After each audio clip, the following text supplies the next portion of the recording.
안녕하십니까? 오늘은 사도행전 1장부터 5장까지 사도행전만 볼 텐데요.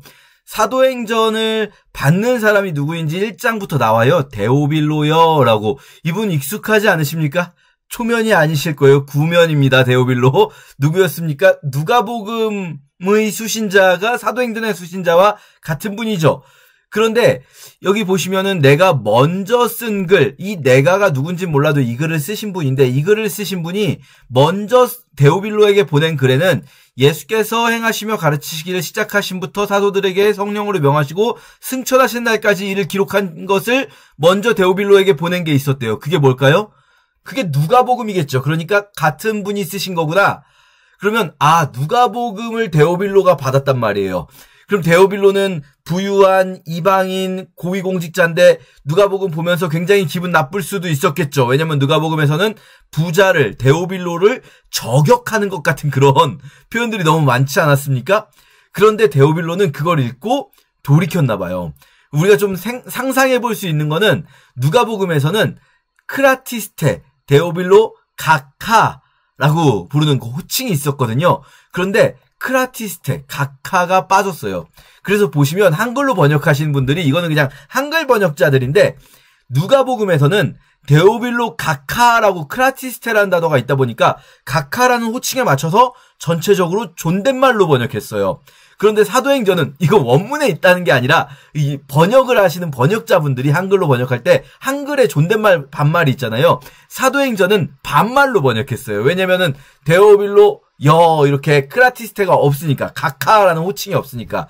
그러니까 예를 들면 그때 말씀드렸지만 교회에 왔지만 여전히 세상에서 사장님이니까 사장님 이렇게 불림받고 싶어하는 사람이 이제 더 이상 그러지 않는 거예요. 나는 그냥 교회 형제 중에 하나다. 이렇게 이제 생각할 수 있는 거죠.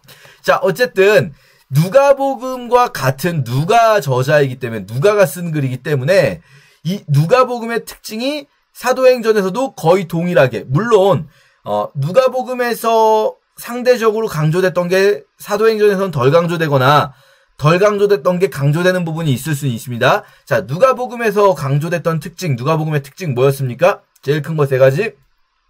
성령과 기도의 강조, 그리고 온 세상으로 뻗어나가는 복음, 소외된 자들에 대한 관심, 소외된 자들의 해방의 복음, 이런 것들이 있었잖아요. 근데 이 중에서 소외된 자들의 해방의 복음은 예수 그리스도의 사역을 표현할 때는 많이 나왔지만 지금 사도행전은 이제는 데오빌로가 다 돌이켜가지고 이미 많은 관심을 가지고 있나 봐요. 소외된 자들에게. 그러니까 사도행전에서는 요 주제는 살짝 약해져요. 있기는 있습니다만 살짝 약해지고 대신에 앞에 2가지가 굉장히 강하게 드러나요. 성령과 기도, 그리고 온 세상을 향해 뻗어나가는 복음이 2개가 결합되어서 온 세상을 향해서 교회가 확장되는데 그것을 누가 하시는가? 성령께서 하신다라는 걸 엄청나게 강조하고 있어요. 사도행전이라는 제목이 원래 제목이 있진 않아요. 원래 성경은 제목이 없거든요. 그럼 이제 후대에 이 글에 제목을 붙일 때 사도 베드로의 이야기, 사도 바울의 이야기가 중심이 되니까 사도들이 행동한 거다 해서 사도행전이다 이렇게 번역을 했는데, 많은 분들이 이거는 이 제목을 조금 다르게 지으면 더 좋겠다, 그냥 이런 이야기를 해요. 왜 그러냐? 본문을 읽어보시면 사도행전은 베드로나 바울의 이야기를 하는 것 같지만 베드로나 바울이 주체적으로 뭘 하는 게 아니에요. 베드로도 바울도 계속 성령에 의해 이끌림을 받고 있어요. 그래서 성령께서 일하신 것을 기록한 거다. 성령행전이라 기록하는 게 더 자연스럽다. 이런 말 하거든요. 자, 보세요. 사도들에게 성령으로 명하셨잖아요. 예수 그리스도께서 이 땅에서 사역하실 때 성령으로 명하시고, 그리고 이제 예수 그리스도께서 마지막으로 떠나실 때 하신 그 승천 직전의 설교, 그 마지막 설교가 예루살렘을 떠나지 말고 아버지께서 약속하신 것을 기다려라. 그 약속하신 것이 무엇입니까? 성령이에요. 성령으로 세례를 받을 것이다. 너희에게 성령을 부어주실 것이다. 요거를 약속하셨기 때문에 성령을 기다리라 라고 하시는 거예요. 그러면 제자들이 언제까지입니까? 지금입니까? 했더니 아니, 니네가 그걸 알 바 아니고 오직 니네가 알아야 될 것은 무엇인가? 성령이 너희에게 임하시면 너희가 권능을 받고 예루살렘과 온 유대와 사마리아 땅까지 내 증인이 되리라. 자, 보세요. 요 말씀 마치시고 승천하시는데 이 부분의 설교가 마태복음에도 비슷한 내용의 설교가 예수님의 마지막 설교로 기록되어 있어요. 물론 위치가 갈릴리라는 점은 조금 차이가 있을 수 있지만 내용이 비슷해요. 예수님의 마지막 설교가. 마태복음에 뭐가 되어 있냐면요. 하늘과 땅의 모든 권세를 내게 주셨으니 28장 19절에 하늘과 땅의 모든 권세를 내게 주셨다. 권세의 이야기 나오죠. 그리고 하늘과 땅의 모든 권세를 내게 주셨으니 너희는 가서 모든 족속으로 제자를 삼아 아버지와 아들과 성령의 이름으로 세례를 주고 자 가라는 거예요. 모든 족속으로 가라. 그게 지금 보시면 권세를 주셨다. 이게 권능을 받고 그리고 모든 족속에게 가라. 예루살렘과 온 유대와 사마리아 땅끝까지 가라. 세례를 주고 가르쳐 내가 너희에게 분부한 모든 것을 가르쳐 지키게 하라. 내 증인이 되리라. 비슷하죠. 그러니까 우리식으로 쉽게 표현한다면 너희가 권능을 가지고 멀리 가가지고 모든 자들에게 가서 전도해라. 요거잖아요. 근데 이 표현이 조금 다르죠. 마태복음에서는요. 하늘과 땅의 모든 권세를 주셨으니까 너희는 가라. 이게 명령형으로 되어 있어요. 한글 번역에서는 가서 이렇게 번역했는데 go 명령형이에요. 가라. 너희는 가라. 아버지와 아들과 성령의 이름으로 침례를 주어라. 제자를 삼아라. 가르쳐 지키게 하라. 이게 명령형으로 되어 있어요. 그런데요. 여기 보세요. 이것도 비슷한 주제예요. 권능 이야기 나오고 멀리 간다는 얘기 나오고 뭐 전도한다는 얘기와 비슷하게 증인이 되리라. 가르쳐 지키게 하라는 얘기와 비슷하죠. 그런데 여기는 이 부분에 명령형이 없어요. 명령이 아니에요. 증인이 되어라 라는 명령이 아니죠. 증인이 되리라 라는 말은 증인이 될 것이다 라는 거예요. 될 것이다. 니네가 원하든 원하지 않든 니네는 내 증인이 될 것이다. 그럼 이 설교에서 명령은 무엇입니까? 약속하신 것을 성령 세례를 받을 때까지 기다려라. 이게 명령형이에요. 그러면 성령이 너희에게 임하시면 이런 일들이 일어날 것이다. 니네가 원튼 원하지 않든 이런 일들이 일어날 것이다. 자, 이 사도행전 1장 8절이 사도행전 전체의 주제 구절이라고 하는데요. 왜 그러냐면 이게 내용상 주제일 뿐 아니라 사도행전의 구조를 보여주는 거예요. 예루살렘과 온 유대와 사마리아 땅끝 이렇게 사도행전이 세 개로 구조화되어 있어요. 무슨 말이냐? 예를 들어서 1장부터 7장까지는 예루살렘 교회에서 일어난 일이에요. 예루살렘 밖에는 기독교인이 전혀 없었을까요? 그렇지 않을 거예요. 그런데 1장부터 7장은 딱 예루살렘에 국한해서 카메라를 들이대고 있어요. 그러다가 8장으로 딱 넘어가면서 어떻게 시작하냐면요. 유대와 사마리아 모든 땅 이렇게 돼 있죠. 온 유대와 사마리아.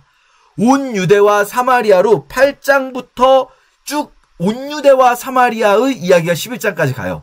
온 유대와 사마리아. 그리고 온 유대와 사마리아 예루살렘 챕터가 있고 온 유대와 사마리아 챕터. 이 시간에 예루살렘에서는 아무 일도 없었을까요? 그렇지 않죠. 이 시간에 예루살렘에서도 무슨 일이 있었겠죠. 그런데 그건 다루지 않아요. 여긴 온 유대와 사마리아 챕터예요. 그리고 12장에서부터 땅 끝까지 가는 13장에서부터 땅 끝까지 가는 전도팀이 출발을 해요.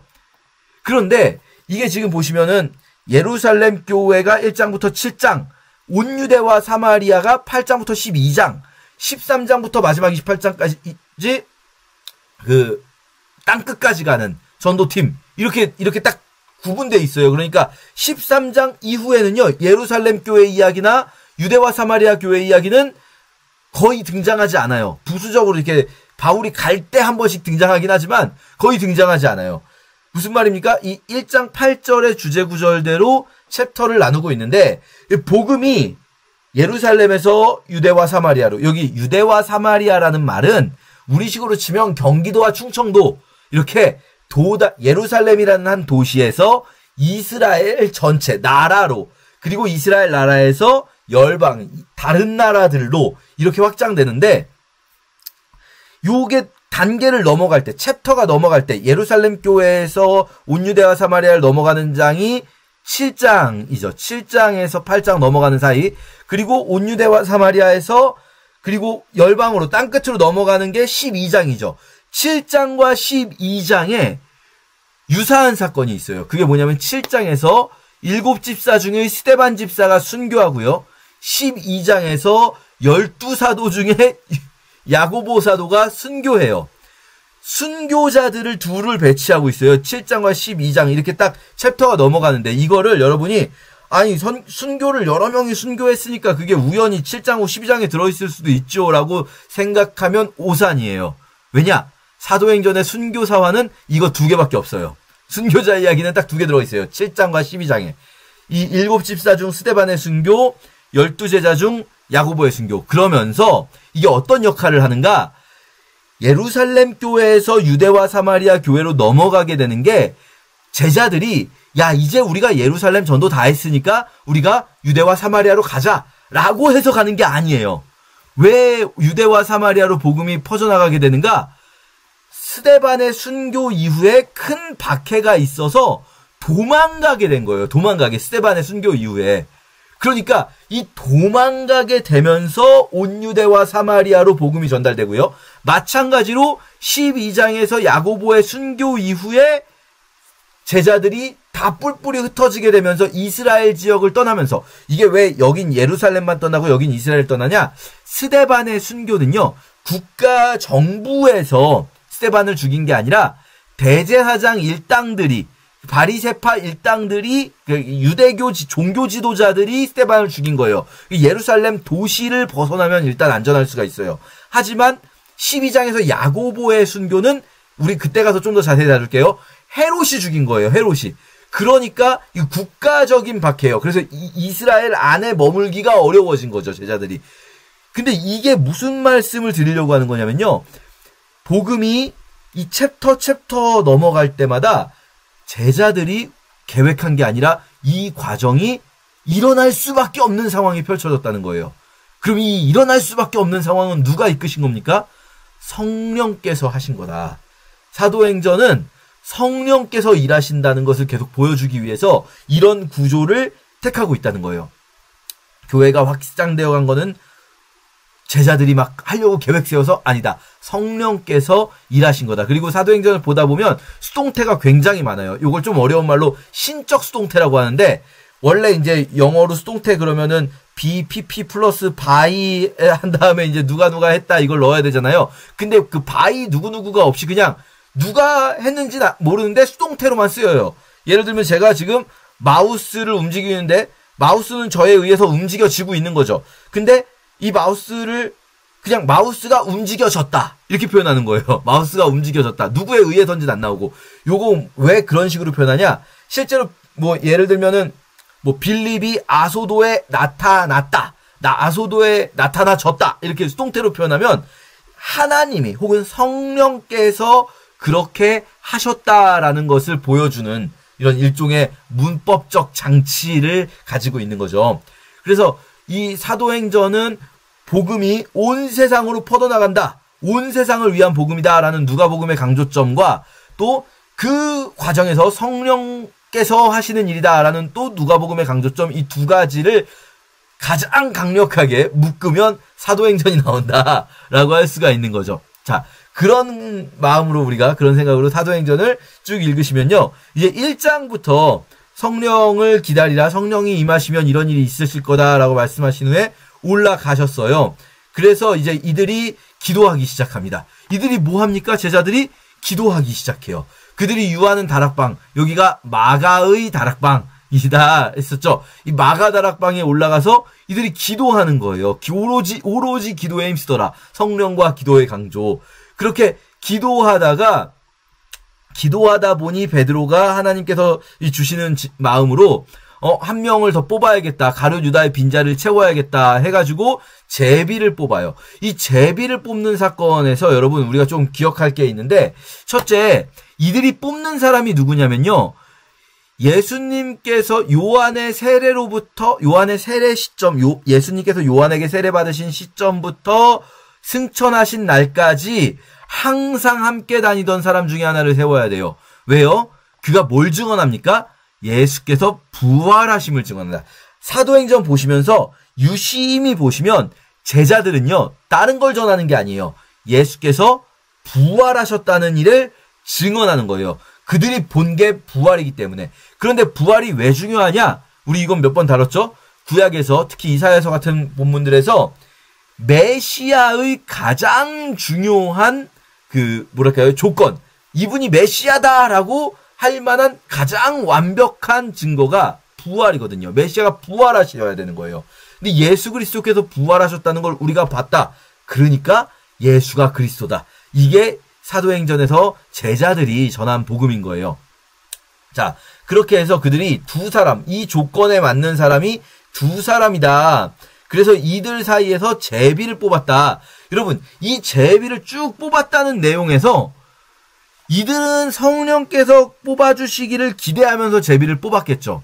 그렇지만 성령께서 뽑으셨다는 말은 없어요. 그쵸?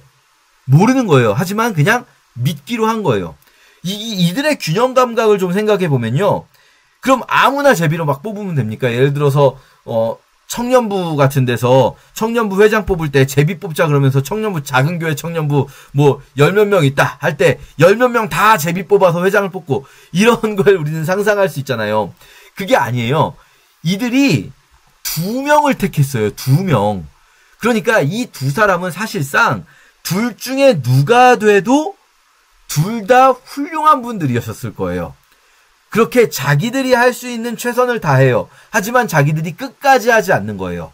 자기들이 할 수 있는 최선을 다하되 성령께서 개입하실 여지를, 성령께서 실제로 일하실지 아닐지 우리가 모르더라도 개입하실 여지를 남겨놓는 것이 바로 이 제비뽑기인 거죠. 아무나 뽑은 게 아니에요. 2명을 이미 누가 뽑혀도 좋을 만한 분을 뽑은 거죠. 이런 상황들이 어떻게 보면 교회에서 우리는 이제 투표를 많이 하잖아요.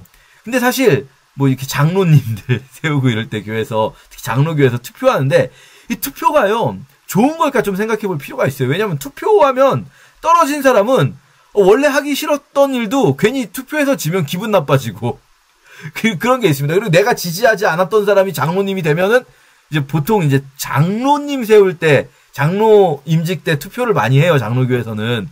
근데 하여튼 그런 것 때문에 서로 마음 상하는 일 되게 많아요. 오히려 제비뽑기는요, 마음 상할 게 없는 게, 이건 내가 부족해서 떨어진 것도 아니고, 내가 뭘 못해서 떨어진 것도 아니고, 누가 나를 지지하지 않아서 사람들이 나를 싫어해서 떨어진 것도 아니고, 그냥 이거는 그냥 누군가 되고 누군가 떨어진 거죠. 마음 상할 일도 없어요. 아마도 여기 나온 이 두 분도, 마띠아와 요셉도 이 마음 상할 일이 없었을 거예요. 뭐 꼭 이 방법으로 장로 임직을 해야 된다 이런 말씀 드리는 게 아니고요.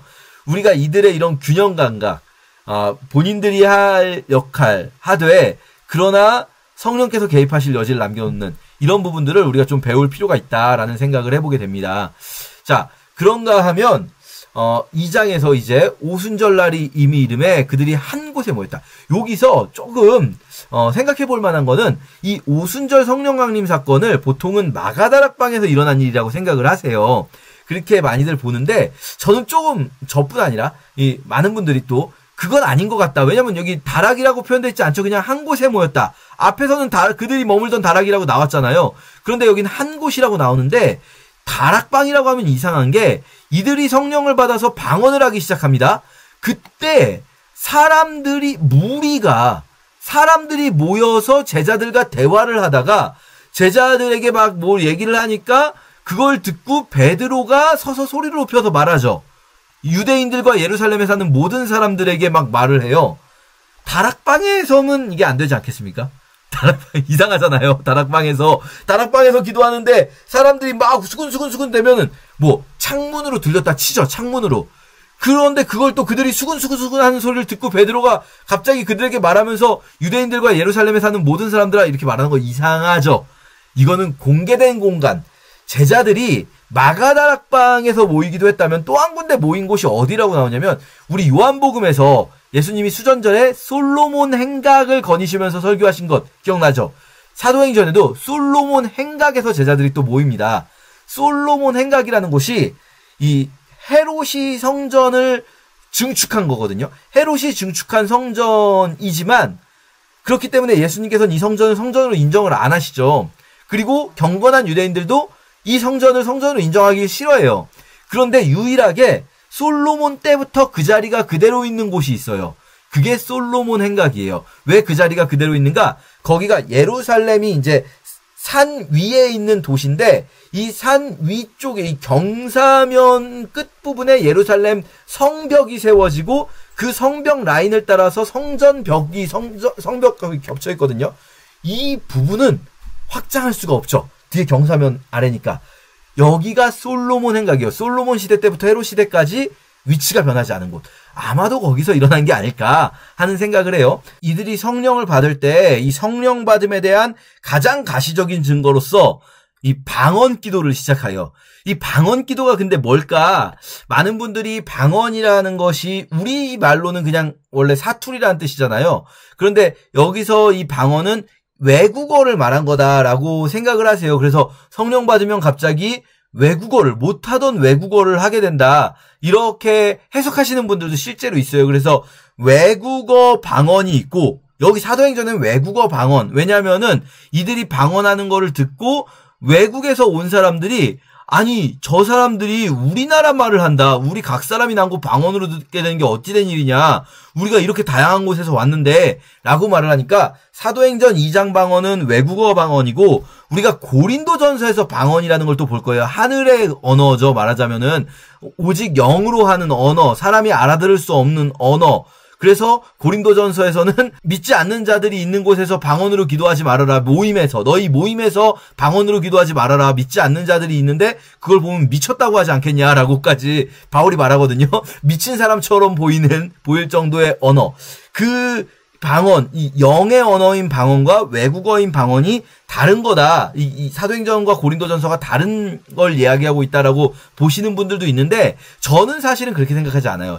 저는 사도행전 2장에서도 이거는 제가 전에도 말씀드렸지만 성경에 나왔다고 해서 다 팩트가 아니라 성경에 나온 등장인물들의 대사는 우리가 꼭 팩트로 받아들일 필요가 없어요. 이건 지금 등장인물의 대사예요.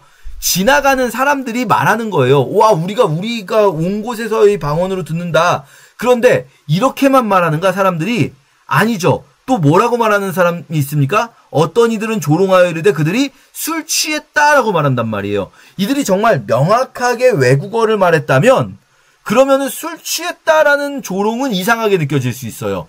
그러니까 사도행전 2장의 방언도 어쩌면 그 고린도전서에 나오는 그 방언과 같은 것을 했을 가능성이 저는 높다고 해석합니다. 저처럼 해석하는 분들도 많이 있고 또 다르게 해석하는 분들도 많이 있어요. 이게 아마도 어떤 사람이 듣기에는 마치 자기네 외국어처럼 들릴 수 있는 멀리 떨어져서 듣거나 혹은 지나가면서 듣기에는 또 워낙에 시끄러우니까 한꺼번에 120명이 막 하고 있으니까 그렇게 들릴 수도 있지만 술 취한 사람들처럼 들릴 수도 있는 그런 걸 한 게 아닐까라고 저는 생각을 해요. 그래서 방언이라고 하면은 외국어를 말한다라기보다는 정말 알아들을 수 없는, 이건 고린도전서에서 좀 더 자세히 설명드릴게요.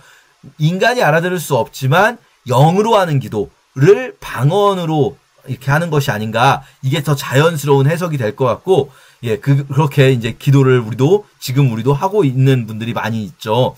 자, 어쨌든 이 방언 기도하는 것을 보고 쟤네 뭐야 막 깜짝 놀라니까 베드로가 그때 설교를 시작합니다. 유대인들과 예루살렘 모든 사람들아, 너희 생각처럼 이 사람들이 취한 게 아니다. 취해서 이러고 있는 게 아니다. 미친 게 아니다. 자, 이것은 요엘 말씀대로 말세에 내가 내 영을 모든 육체에 부어줄 것이다. 자, 이 요엘서를 인용하는 건 뭐냐면요. 자녀들 예언, 젊은이들 환상, 늙은이들 꿈, 이게 중요한 게 아니고요. 이 예언, 환상, 꿈, 요 각각이 중요한 게 아니고 이거는 평행법으로서 다 같은 거예요. 뭐냐면 성령이 임하셨을 때의 현상을 말하는 거거든요. 근데 원래 구약에서는 성령이 누구에게만 임합니까? 선지자들에게, 제사장이나 이런 특별한 사람들에게, 사사들에게, 특별한 사람들에게만 성령이 임했단 말이에요. 그런데 말세에는 내가 내 영을 모든 육체에 부어줄 것이다. 그래서 자녀들이든 젊은이들이든 늙은이들이든 남종이든 여종이든 그들 모두에게 모든 육체에 성령을 부어주리라 라고 요엘서에서 예언이 되어 있단 말이에요. 그러니까 구약 시대, 이 시대까지도, 이 사도행전 2장 전까지도 성령은 아주 특별한 누군가에게만 임하시는 거였는데 이 사도행전 2장을 기점으로 이제는 성령이 임하시는 누구에게나 믿는 모든 자들에게 임하시는 시대가 열린 거예요. 사도행전 2장부터. 지금 베드로가 그 설교하고 있는 거예요. 말세에 이런 일이 있을 거라고 예언하셨는데 지금이 바로 그때다. 지금이 바로 이스라엘 사람들아, 지금이 바로 그 예언이 지금 성취된 거다. 너희가 죽였던 예수를 하나님이 부활시키셨고 그 부활로 인해서 이 예수가 메시아라는 것이 분명하고 그 예수를 높이시면서 예수께서 약속하신 성령을 지금 이 자리에서 부어주신 거다. 여기 120명이 전부다. 구약에 정말 뭐 한 시대에 한 사람 받을까 말까 한 그 성령을 지금 여기 120명이 너희가 보고 듣는 바대로 다 같이 받은 거다. 라고 지금 설교를 하면서 결론, 우리가 어떻게 해야 되느냐 물어보니까 너희가 회개하여 각각 예수 그리스도의 이름으로 세례를 받고 죄사함을 받으라. 그러면 성령의 선물을 받으리니 라는 번역은 저는 사실은 조금 좋아하지 않습니다. 이 번역은 성령의 선물로 번역할 수도 있고요. 성령을 선물로라고 번역할 수도 있어요. 그리고 개역 한글판에서 예전 성경에서는요. 성령을 선물로 받으리니, 그리고 쉬운 성경 같은 경우도 성령을 어디 갔습니까? 성령을 선물로 받게 될 것입니다. 이렇게 번역했는데 또 우리말 성경은 성령의 선물로 번역했고요. 이게 성령의 선물도 되고 성령을 선물로도 되거든요. 이게 소유격, 속격 사용이 번역을 둘 다 가능해요. 문법적으로는 둘 다 가능한 번역이에요.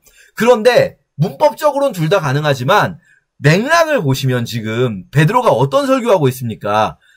모든 육체가 성령을 받은 상황을 설명하고 있는 거잖아요. 여기 120명이 성령을 받은 상황을 설명하면서 우리는 어떻게 하면 좋냐라고 했을 때 니네도 이렇게 하면 성령을 선물로 받을 것이다 라고 하는 게 훨씬 더 자연스럽죠. 그러니까 베드로가 전도하고 있는 거예요. 회개해라. 그리고 예수 그리스도의 이름으로 침례를 받고 예수 그리스도를 믿으면 그러면 성령을 선물로 받게 될 것이다. 성령님께서 너희에게 임하실 것이다 라는 것을 말하는 거죠. 자, 그래서 그 말을 받은 사람들이 3,000이나 더 전도가 됐습니다. 그들이 전도되자마자 한 일이 뭡니까? 사도의 가르침을 받고 떡을 떼고 기도하기를 힘쓰고요. 많은 표적들이 나타나고요. 믿는 사람들이 내 것이라고 주장하지 않고 각 사람의 필요를 따라 나눠주고요. 서로 돕고 섬기면서 사랑의 공동체를 이루게 됩니다. 그렇게 했더니 온 백성에게 칭송을 받으면서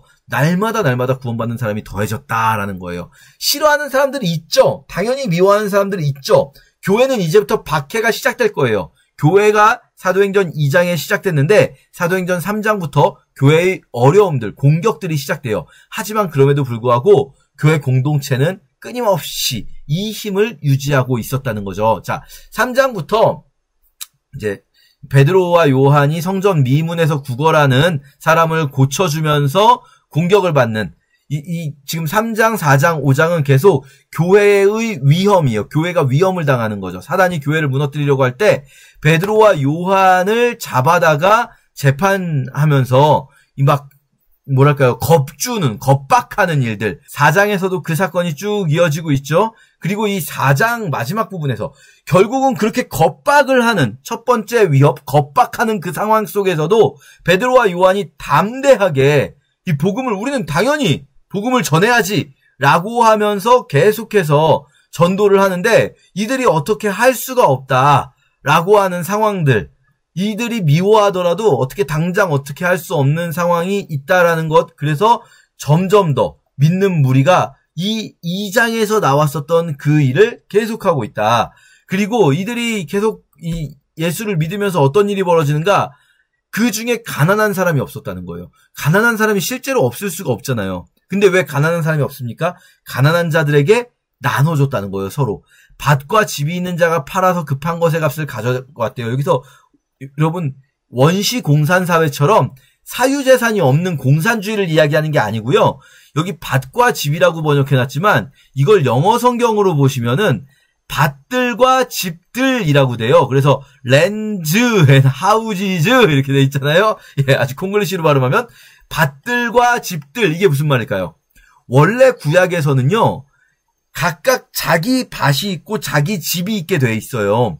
이것들을 전토에 전토를 연하고 가옥에 가옥을 연하는 것들을 이사야가 엄청나게 비판하고 미가서에서도 비판하고 여러 선지자 예언자들이 비판하는데도 불구하고 그들이 계속 모으는 자들, 부유한 자들은 막 모으는 거예요. 원래는 모을 수가 없게 돼 있어요. 희년이 되면 다 돌려줘야 되는데 희년이 선포되지도 않는 거죠, 애초에.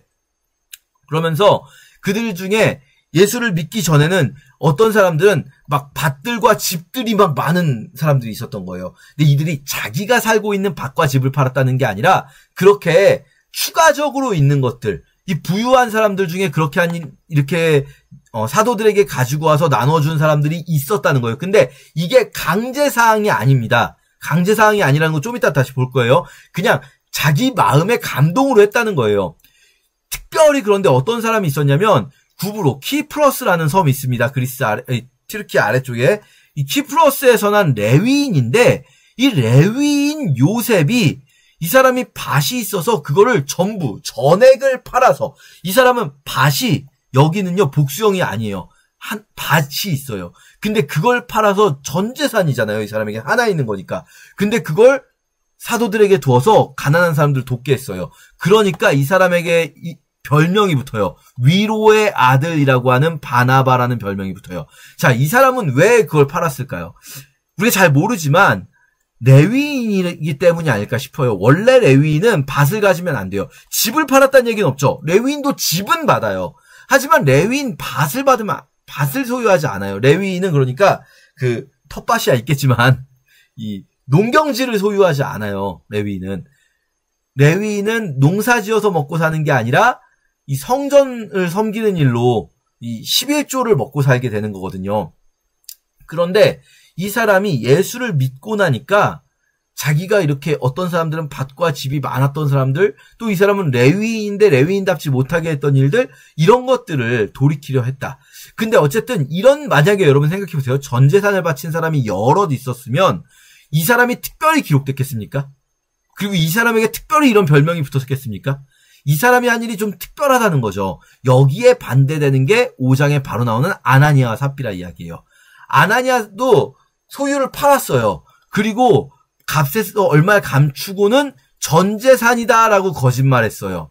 그런데 이 땅을 팔았다고 하는 건데 이게 뭐가 문제인가? 여기서 많은 분들이 오해하시는 게 아나니아 삽비라의 잘못이 뭐냐? 전부 다 바쳐야 되는데 전부 다 바치지 않고 일부를 숨겼다. 혹은 성령께서 바쳐라 하셨는데 성령이 감동을 주셨는데 안 바쳤다. 이런 식으로 생각을 하세요. 아닙니다. 자 보세요. 베드로가 하는 말 보세요. 땅이 그대로 있을 때 네 땅이잖아. 네 땅이 아니냐? 판 후에도 네 마음대로 할 수가 없었냐? 네 마음대로 팔고 나서 우리한테 돈 안 가지고 왔어도 돼. 네 마음대로 할 수가 없었냐? 근데 왜 거짓말을 했냐 이거예요. 왜 거짓말을 했냐? 그러니까 아나니아 삽비라의 죄악은요. 돈을 다 가지고 오지 않고 일부만 가지고 왔다거나 혹은 성령께서 내라고 했는데 안 냈다거나 이게 아니에요. 성령께서 내라고 하시지도 않았다거나 여기 보면은 네가 맘대로 할 수 있었잖냐. 이들의 죄악은 뭡니까? 거짓말했다는 거예요. 전액입니다라고 거짓말했다는 거예요. 근데 그게 거짓말이 왜 그렇게 큰 잘못일까요? 우리 거짓말 한번 한다고 죽습니까, 여러분? 아니죠. 이들은 왜 거짓말을 했을까요? 왜 전액이라고 했을까요? 사실은 아니 예를 들어서 땅을 다 팔아가지고 1,000만 원 팔았는데 1,000만 원 다 안 해도 500만 원만 해도 엄청 많이 하는 거잖아요. 땅을 파는 거는. 근데 왜 굳이 전액이라고 했을까요? 바로 앞에 나오잖아요. 이게 우리의 구분으로는 장절 구분에서 4장과 5장으로 나눠져 있지만 실제 성경은 이렇게 장 구분이 없거든요. 바로 앞에 이 요셉이 전액을 가지고 왔다가 교회의 지도자가 된단 말이에요. 이 사람이. 이 바나바가 초대교회의 예루살렘 교회의 지도자입니다. 나중에 예루살렘 교회에서 파송해서 안디옥 교회의 일종의 우리식으로 표현하면 담임 목사처럼 돼요. 그러니까 아나니아 삽비라도 자기들도 교회의 지도자가 되고 싶은데 교회의 지도자를 돈으로 주고 살려고 한 거예요. 그리고 그 돈으로 주고 살려고 할 때 전재산이라고 속여야 교회의 금액이 중요한 게 아닌 거예요. 그러니까 금액은 얼마를 내든 전재산이 판돈 전부다. 이게 이 바나바가 한 일이니까 자기들도 그렇게 하려고 한 거죠. 그게 죽을 만한 일이었다. 왜냐? 이게 초대교회에 만약에 이 일이 허용되면요. 초대교회에 이 허용돼 버리면 그 다음부터는 유대교하고 다를 바 없이 이제 서로 막 교회의 지도력을 얻으려고 속이고 막 어떻게 막 돈 뿌려가지고 투표하고 요즘도 그런 일 있지 않습니까? 여러분 교회에서 뭐 교단 총회장 뽑을 때 돈 뿌려가지고 막 총회장 되고 이런 일도 공공연하게 벌어지고 이게 지금 딱 그 상황인 거예요. 이게 앞에서 있었던 사도들을 겁박했던 이 대제사장 일당들로 인한 교회에 대한 위협보다 더 큰 위협이 바로 이 내부적인 위협. 교회 안에서 교회의 지도력을 이런 식으로 돈으로 얻고자 하는 자들. 이게 더 큰 위협인 거죠. 그래서 아나니아 삽비라가 죽는 사건이 초대교회에 굉장히 중요한 거예요. 이게 없었으면 이들을 만약에 적당히 넘겨줬으면 이런 일들이 비일비재해졌을 수 있는 거죠. 자, 이렇게 우리가 5장까지 함께 읽도록 하겠습니다. 제1장 데오빌로여, 내가 먼저 쓴 글에는 무릇 예수께서 행하시며 가르치시기를 시작하심부터 그가 택하신 사도들에게 성령으로 명하시고 승천하신 날까지의 일을 기록하였노라. 그가 고난받으신 후에 또한 그들에게 확실한 많은 증거로 친히 살아계심을 나타내사 40일 동안 그들에게 보이시며 하나님 나라의 일을 말씀하시니라. 사도와 함께 모이사 그들에게 분부하여 이르시되 예루살렘을 떠나지 말고 내게서 들은 바 아버지께서 약속하신 것을 기다리라. 요한은 물로 세례를 베풀었으나 너희는 몇 날이 못 되어 성령으로 세례를 받으리라. 그들이 모였을 때 예수께 여쭈어 이르되 주께서 이스라엘 나라를 회복하심이 이때니이까? 때와 시기는 아버지께서 자기의 권한에 두셨으니 너희가 알 바 아니요 오직 성령이 너희에게 임하시면 너희가 권능을 받고 예루살렘과 온 유대와 사마리아와 땅끝까지 이르러 내 증인이 되리라. 이 말씀을 마치시고 그들이 보는 데 올려져 가시니 구름이 그를 가리어 보이지 않게 하더라. 올라가실 때 제자들이 자세히 하늘을 쳐다보고 있는데 흰옷 입은 두 사람이 그들 곁에 서서 갈릴리 사람들아, 어찌하여 서서 하늘을 쳐다보느냐? 너희 가운데서 하늘로 올려지시니 예수는 하늘로 가심을 본 그대로 오시리라. 제자들이 감람원이라 하는 산으로부터 예루살렘에 돌아오니 이 산은 예루살렘에서 가까워 안식일에 가기 알맞은 길이라. 들어가 그들이 유하는 다락방으로 올라가니 베드로, 요한, 야고보, 안드레와 빌립, 도마와 바돌로메, 마테와 및 알페오의 아들 야고보, 셀롯인 시몬, 야고보의 아들 유다가 다 거기 있어 여자들과 예수의 어머니 마리아와 예수의 아우들과 더불어 마음을 같이하여 오로지 기도에 힘쓰더라. 모인 무리의 수가 약 120명이나 되더라. 그때 베드로가 그 형제들 가운데 일어서서 형제들아, 성령이 다윗의 입을 통하여 예수 잡는 자들의 길잡이가 된 유다를 가리켜 미리 말씀하신 성경이 응하였으니 마땅하도다. 이 사람은 본래 우리 수 가운데 참여하여 이 직무의 한 부분을 맡았던 자라. 이 사람이 불의의 사고로 밭을 사고 후에 몸이 곤두박질하여 배가 터져 창자가 다 흘러나온지라.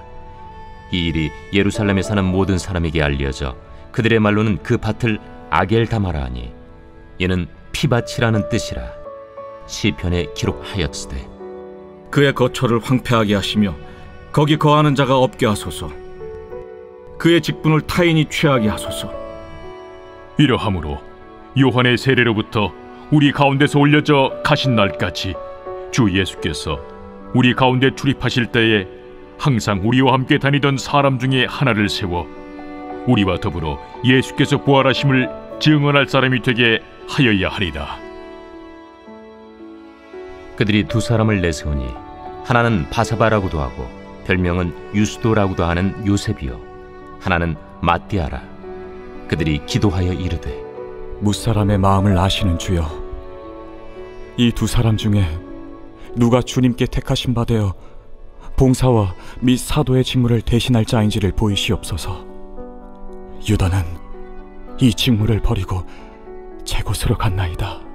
제비뽑아 마띠아를 얻으니 그가 11 사도의 수에 들어가니라. 제2장. 오순절 날이 이미 이르매 그들이 다 같이 한 곳에 모였더니 호련히 하늘로부터 급하고 강한 바람 같은 소리가 있어 그들이 앉은 온 집에 가득하며 마치 불의 혀처럼 갈라지는 것들이 그들에게 보여 각 사람 위에 하나씩 임하여 있더니 그들이 다 성령의 충만함을 받고 성령이 말하게 하심을 따라 다른 언어들로 말하기를 시작하니라. 그때 경건한 유대인들이 천하 각국으로부터 와서 예루살렘에 머물러 있더니 이 소리가 나니 큰 무리가 모여 각각 자기의 방언으로 제자들이 말하는 것을 듣고 소동하여 다 놀라 신기하게 여겨 이르되, 보라, 이 말하는 사람들이 다 갈릴리 사람이 아니냐? 우리가 우리 각 사람이 난 곳 방언으로 듣게 되는 것이 어찌 됨이냐?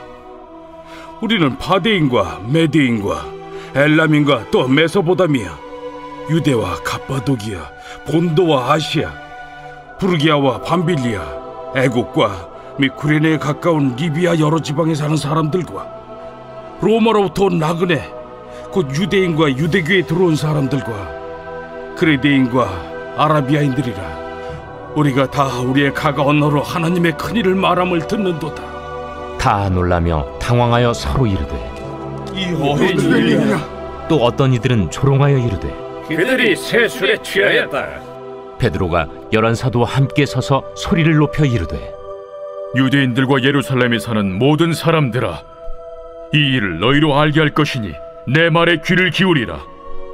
때가 제3시니 너희 생각과 같이 이 사람들이 취한 것이 아니라 이는 곧 선지자 요엘을 통하여 말씀하신 것이니, 일러스되 하나님이 말씀하시기를 말세에 내가 내 영을 모든 육체에 부어주리니 너희의 자녀들은 예언할 것이요 너희의 젊은이들은 환상을 보고 너희의 늙은이들은 꿈을 꾸리라.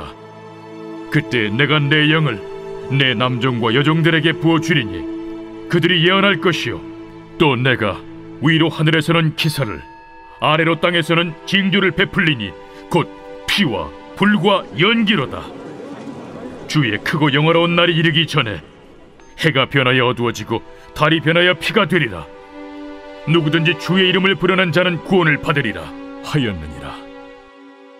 이스라엘 사람들아, 이 말을 들으라. 너희도 아는 바와 같이 하나님께서 나사렛 예수로 큰 권능과 기사와 표적을 너희 가운데서 베푸사 너희 앞에서 그를 증언하셨느니라. 그가 하나님께서 정하신 뜻과 미리 아신 대로 내준 바 되었거늘 너희가 법 없는 자들의 손을 빌려 못 박아 죽였으나 하나님께서 그를 사망의 고통에서 풀어 살리셨으니 이는 그가 사망에 매어 있을 수 없었음이라. 다윗이 그를 가리켜 이르되, 내가 항상 내 앞에 계신 주를 배웠으며 나로 요동하지 않게 하기 위하여 그가 내 우편에 계시도다. 그러므로 내 마음이 기뻐하였고 내 혀도 즐거워하였으며 육체도 희망에 거하리니 이는 내 영혼을 음부에 버리지 아니하시며 주의 거룩한 자로 썩음을 당하지 않게 하실 것이미로다. 주께서 생명의 길을 내게 보이셨으니 주 앞에서 내게 기쁨이 충만하게 하시리로다 하였으므로 형제들아, 내가 조상 다윗에 대하여 담대히 말할 수 있노니 다윗이 죽어 장서되어 그 묘가 오늘까지 우리 중에 있도다. 그는 선지자라 하나님이 이미 맹세하사 그 자손 중에서 한 사람을 그 위에 앉게 하리라 하심을 알고 미리 본고로 그리스도의 부활을 말하되 그가 음부에 버림이 되지 않고 그의 육신이 썩음을 당하지 아니하시리라 하더니 이 예수를 하나님이 살리신지라. 우리가 다 이 일의 증인이로다. 하나님이 오른손으로 예수를 높이시매 그가 약속하신 성령을 아버지께 받아서 너희가 보고 듣는 이것을 부어주셨느니라. 다윗은 하늘에 올라가지 못하였으나 친히 말하여 이르되 주께서 내 주에게 말씀하시기를 내가 내 원수로 내 발등상이 되게 하기까지 너는 내 우편에 앉아있으라 하셨도다 하였으니, 그런즉 이스라엘 온 집은 확실히 알지니 너희가 십자가에 못 박은 이 예수를 하나님이 주와 그리스도가 되게 하셨느니라. 그들이 이 말을 듣고 마음에 찔려 베드로와 다른 사도들에게 물어 이르되, 형제들아, 우리가 어찌할꼬? 너희가 회개하여 각각 예수 그리스도의 이름으로 세례를 받고 죄 사함을 받으라. 그리하면 성령의 선물을 받으리니 이 약속은 너희와 너희의 자녀와 모든 먼 데 사람 곧 주 우리 하나님이 얼마든지 부르시는 자들에게 하신 것이라.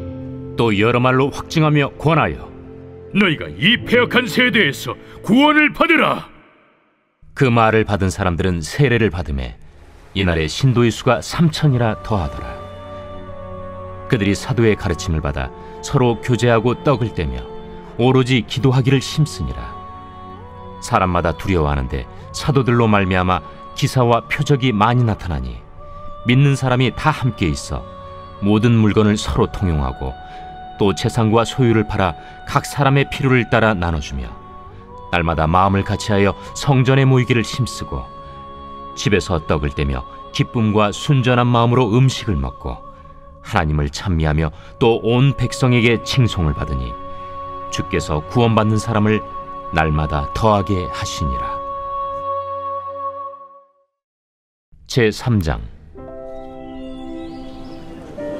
제9시 기도 시간에 베드로와 요한이 성전에 올라갈새 나면서 못 걷게 된 이를 사람들이 메고 오니 이는 성전에 들어가는 사람들에게 구걸하기 위하여 날마다 미문이라는 성전문에 두는 자라.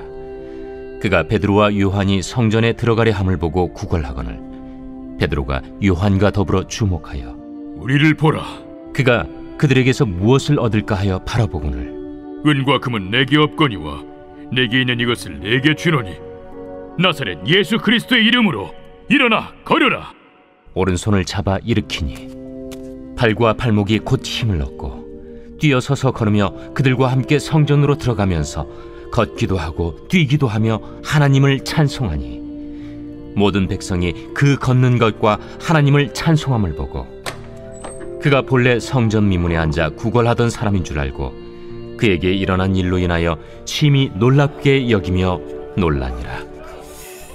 나은 사람이 베드로와 요한을 붙잡으니 모든 백성이 크게 놀라며 달려나아가 솔로몬의 행각이라 불리는 행각에 모이거늘 베드로가 이것을 보고 백성에게 말하되 이스라엘 사람들아, 이 일을 왜 놀랍게 여기느냐? 우리 개인의 권능과 경건으로 이 사람을 걷게 한 것처럼 왜 우리를 주목하느냐? 아브라함과 이삭과 야곱의 하나님 곧 우리 조상의 하나님이 그의 종 예수를 영화롭게 하셨느니라.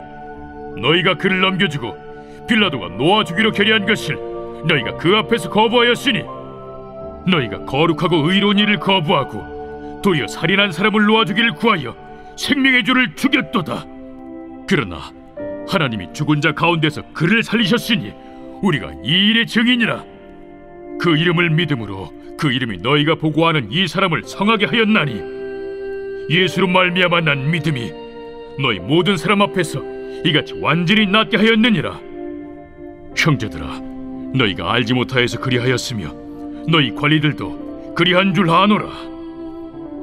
그러나 하나님이 모든 선지자의 입을 통하여 자기의 그리스도께서 고난받으실 일을 미리 알게 하신 것을 이와 같이 이루셨느니라.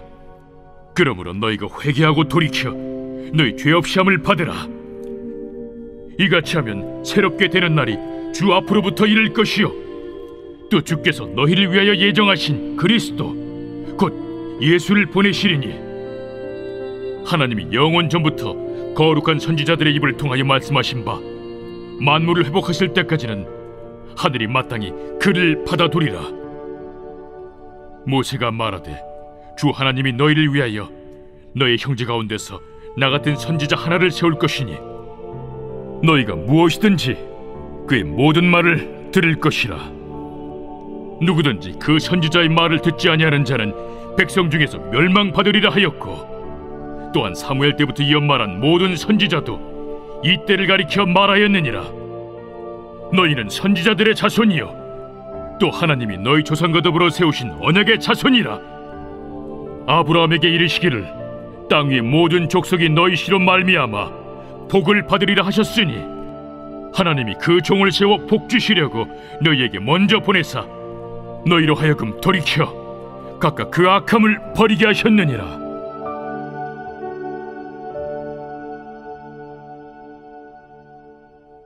제4장. 사도들이 백성에게 말할 때 제사장들과 성전 맡은 자와 사두개인들이 이르러 예수 안에 죽은 자의 부활이 있다고 백성을 가르치고 전함을 싫어하여 그들을 잡음에 날이 이미 저물었으므로 이튿날까지 가두었으나 말씀을 들은 사람 중에 믿는 자가 많으니 남자의 수가 약 5천이나 되었더라. 이튿날 관리들과 장로들과 서기관들이 예루살렘에 모였는데 대제사장 안나스와 가야바와 요한과 알렉산더와 및 대제사장의 문중이 다 참여하여 사도들을 가운데 세우고 묻되 너희가 무슨 권세와 누구의 이름으로 이 일을 행하였느냐? 이에 베드로가 성령이 충만하여 이르되 백성의 관리들과 장로들아, 만일 병자에게 행한 착한 일에 대하여 이 사람이 어떻게 구원을 받았느냐고 오늘 우리에게 질문한다면 너희와 모든 이스라엘 백성들은 나알라. 너희가 십자가에 못 박고 하나님이 죽은 자 가운데서 살리신 나사렛 예수 그리스도의 이름으로 이 사람이 건강하게 되어 너희 앞에 섰느니라. 이 예수는 너희 건축자들이 버린 돌로서 집 모퉁이의 머릿돌이 되었느니라. 다른 이로서는 구원을 받을 수 없나니 천하 사람 중에 구원을 받을 만한 다른 이름을 우리에게 주신 일이 없음이라. 그들이 베드로와 요한이 담대하게 말함을 보고 그들을 본래 학문 없는 범인으로 알았다가 이상히 여기며 또 전에 예수와 함께 있던 줄도 알고 또 병 나은 사람이 그들과 함께 서 있는 것을 보고 비난할 말이 없는지라 명하여 공회에서 나가라 하고 서로 의논하여 이르되 이 사람들을 어떻게 할까? 그들로 말미암아 유명한 표적 나타난 것이 예루살렘에 사는 모든 사람에게 알려졌으니 우리도 부인할 수 없는지라.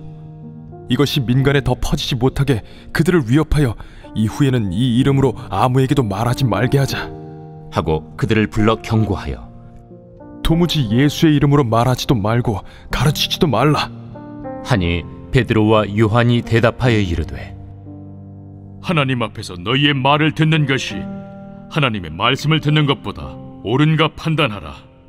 우리는 보고 들은 것을 말하지 아니할 수 없다. 관리들이 백성들 때문에 그들을 어떻게 처벌할지 방법을 찾지 못하고 다시 위협하여 놓아주었으니 이는 모든 사람이 그 된 일을 보고 하나님께 영광을 돌림이라. 이 표적으로 병 나은 사람은 40여 세나 되었더라.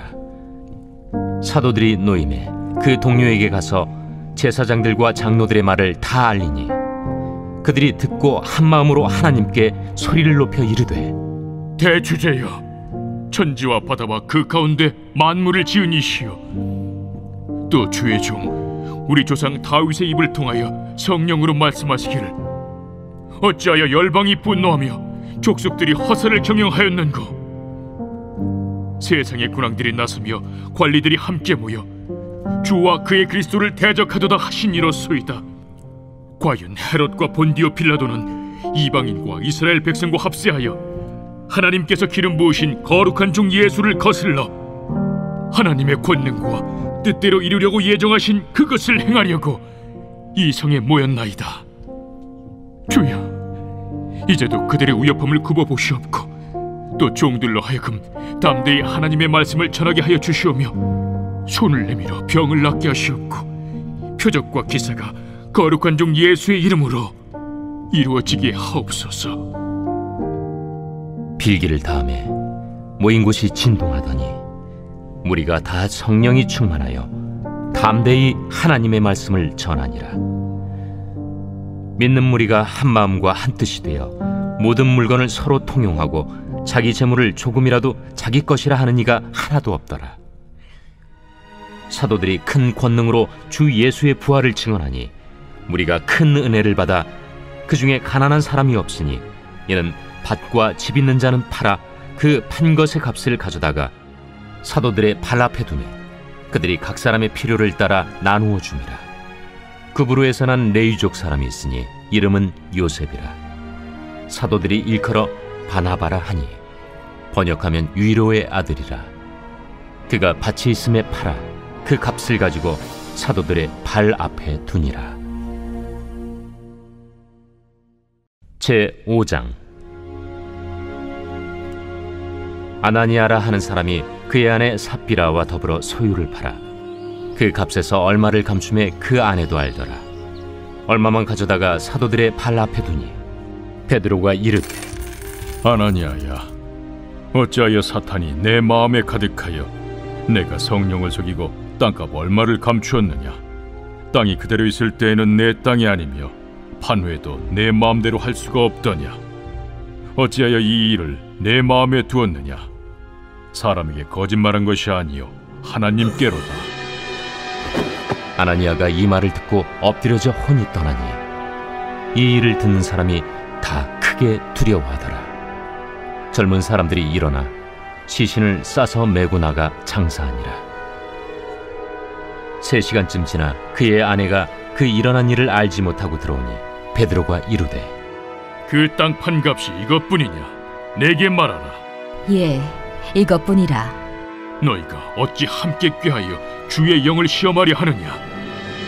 보라, 네 남편을 장사하고 오는 사람들의 발이 문 앞에 이르렀으니 또 너를 메어 내가리라. 곧 그가 베드로의 발 앞에 엎드려져 혼이 떠나는지라. 젊은 사람들이 들어와 죽은 것을 보고 메어다가 그의 남편 곁에 장사하니 온 교회와 이 일을 듣는 사람들이 다 크게 두려워하니라.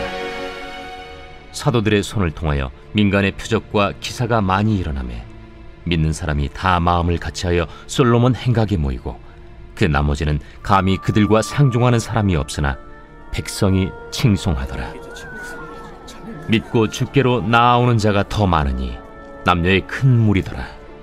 심지어 병든 사람을 메고 거리에 나가 침대와 요 위에 누이고 베드로가 지날 때에 혹 그의 그림자라도 누구에게 덮일까 바라고 예루살렘 부근에 수많은 사람들도 모여 병든 사람과 더러운 귀신에게 괴로움 받는 사람을 데리고 와서 다 나음을 얻으니라.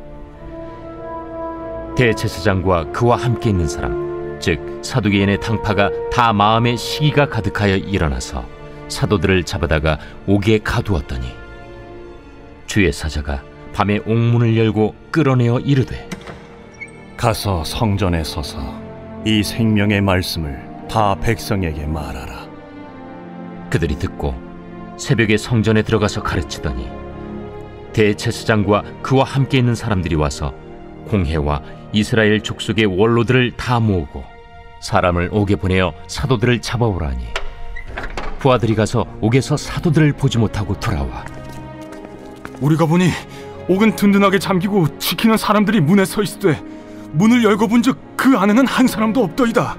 성전 맡은 자와 제사장들이 이 말을 듣고 의혹하여 이 일이 어찌 될까 하더니 사람이 와서 알리되, 보소서, 옥에 가두었던 사람들이 성전에 서서 백성을 가르치더이다. 성전 맡은 자가 부하들과 같이 가서 그들을 잡아왔으나 강제로 못하면 백성들이 돌로 칠까 두려워함이더라. 그들을 끌어다가 공회 앞에 세우니 대제사장이 물어, 우리가 이 이름으로 사람을 가르치지 말라고 엄금하였으되 너희가 너희 가르침을 예루살렘에 가득하게 하니 이 사람의 피를 우리에게로 돌리고자 함이로다. 베드로와 사도들이 대답하여, 사람보다 하나님께 순종하는 것이 마땅하니라. 너희가 나무에 달아 죽인 예수를 우리 조상의 하나님이 살리시고 이스라엘에게 회개함과 죄사함을 주시려고 그를 오른손으로 높이사 임금과 구주로 삼으셨느니라. 우리는 이 일의 증인이요 하나님이 자기에게 순종하는 사람들에게 주신 성령도 그러하니라. 그들이 듣고 크게 노하여 사도들을 없이하고자 할세. 바리새인 가말리엘은 율법 교사로 모든 백성에게 존경을 받는 자라. 공회 중에 일어나 명하여 사도들을 잠깐 밖에 나가게 하고 말하되, 이스라엘 사람들아, 너희가 이 사람들에게 대하여 어떻게 하려는지 조심하라. 이전에 드다가 일어나 스스로 선전하매 사람이 약 400명이나 따르더니 그가 죽임을 당하매 따르던 모든 사람들이 흩어져 없어졌고 그 후 호적할 때에 갈릴리에 유다가 일어나 백성을 깨어 따르게 하다가 그도 망한즉 따르던 모든 사람들이 흩어졌느니라. 이제 내가 너희에게 말하노니 이 사람들을 상관하지 말고 버려두라. 이 사상과 이 소행이 사람으로부터 났으면 무너질 것이요 만일 하나님께로부터 났으면 너희가 그들을 무너뜨릴 수 없겠고 도리어 하나님을 대적하는 자가 될까 하노라. 그들이 옳게 여겨 사도들을 불러들여 채찍질하며 예수의 이름으로 말하는 것을 금하고 놓으니 사도들은 그 이름을 위하여 능욕받는 일에 합당한 자로 여기심을 기뻐하면서 공회 앞을 떠나니라. 그들이 날마다 성전에 있든지 집에 있든지 예수는 그리스도라고 가르치기와 전도하기를 그치지 아니하니라.